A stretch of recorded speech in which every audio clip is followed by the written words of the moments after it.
Naomi Osaka withdrew from the French Open Monday after conflict arose around her decision not to speak to media in an effort to protect her mental health.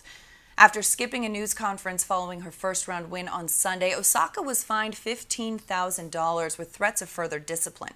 Now, she anticipated this in making the decision and said she hopes her fines will go towards a mental health charity.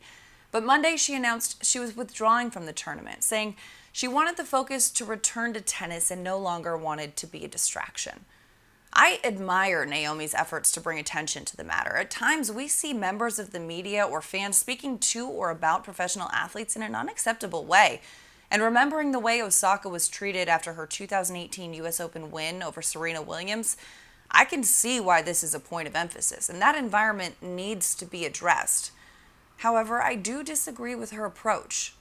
Now, I've had to work to manage my own mental health for most of my life, and I've battled things that would surprise a lot of you watching this, so I understand her perspective here. I absolutely agree that boundaries are important, and deciding who does and doesn't have access to you is an incredible tool in maintaining your mental health. But sometimes we don't get to choose, and I worry that Naomi's actions are setting an example of running from these things rather than facing them. Now, when I say we don't get to choose, I'm not just talking about a contractual obligation. We can't turn off the boos in the arena or the unwelcomed insults from a family member.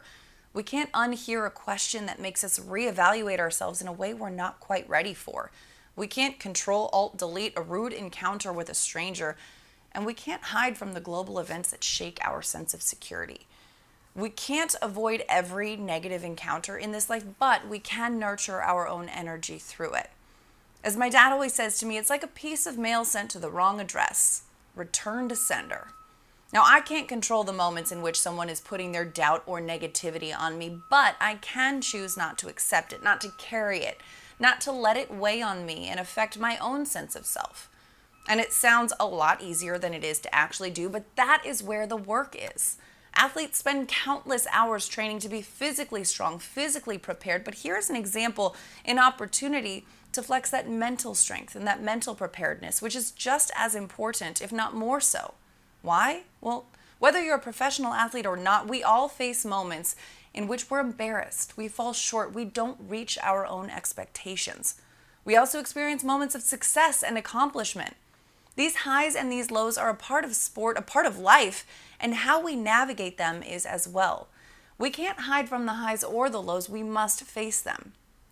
So as we embrace and promote the conversation around mental health, it's important to remember that we can't remove every situation that could affect us negatively.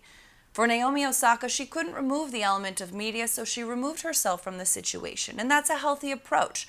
But I do hope when we next see her on the court, she doesn't feel that burden of the onlookers' negativity, because we can train and strengthen ourselves enough to face these encounters and not let them shake our core. The real strength comes in the ability to just maintain our peace, our equilibrium, and when faced with those moments of negativity on whatever stage they may arise, return to sender.